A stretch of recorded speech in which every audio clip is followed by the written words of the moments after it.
We're going to talk now about the law of the right ask. Now, this might be one of the things that is probably the most surprising and, quite frankly, the most powerful part of the Super Mentor framework.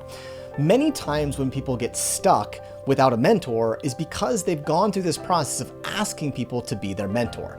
And what was found by some of the researchers is that the easiest way to get great mentors to say no is to ask them to be your mentor.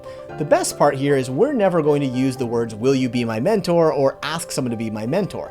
Instead, the law of the right ask builds on this idea of you want to make something simple for them, but powerful for you. The key thing to understand when you're developing a super mentor relationship is that you're asking in context, or you're asking in the context of a project. This project might be something that you want their help on, maybe to interview them for your upcoming book or a podcast, maybe to get their feedback, or maybe to be a speaker at an upcoming event series you have, or maybe you want to show them and demonstrate a project or some kind of a writing opportunity you've created. You want to be able to show them and share with them something that allows them to engage with it very quickly. We call this the rule of 15. The big thing you want to do when you understand the law of the right ask is you want to think to yourself, is this something that I can get value from them in 15 minutes or less? And that's a really powerful part of the right ask. You want to think to yourself is, how can I scope this so small that if they spent 15 minutes or less on it, that it would still be a way to cultivate a relationship and to create value for me?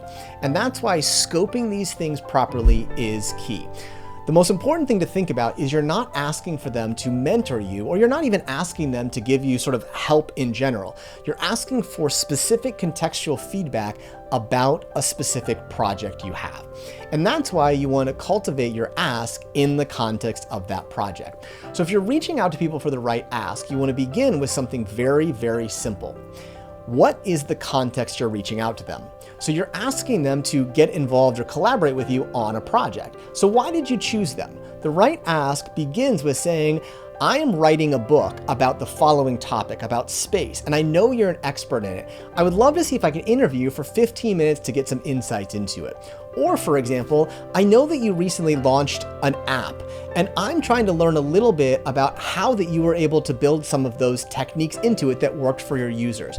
Could I wind up running our onboarding workflow with you in just a few minutes? Or I have this new exhibit coming up that I'm going to be demonstrating a little bit about the future of music. And I know that you're someone who's on the leading edge of it. Could I wind up getting something from you to put in this exhibit?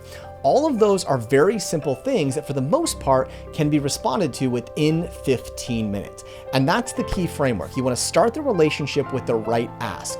The first thing to understand is you want to set the context. What is it? Number two, you want to allow them to make a decision without any more uncertainty.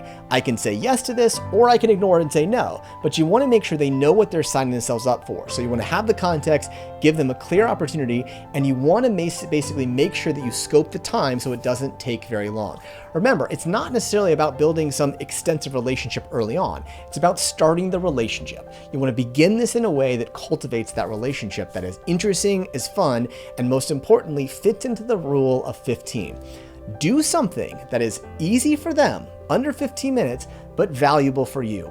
And then you'll sort of see is once you cultivate that relationship that way, you build the relationship, you share, you do more things on top of it. This is how you build the right start. The law of the right ask is critical. You want to aim really high, people that may be out of your reach, but if you scope it the right way and you make the right ask, you'll be surprised who might have 5, 10, 15 minutes with you to start that relationship and ultimately create those long-term opportunities.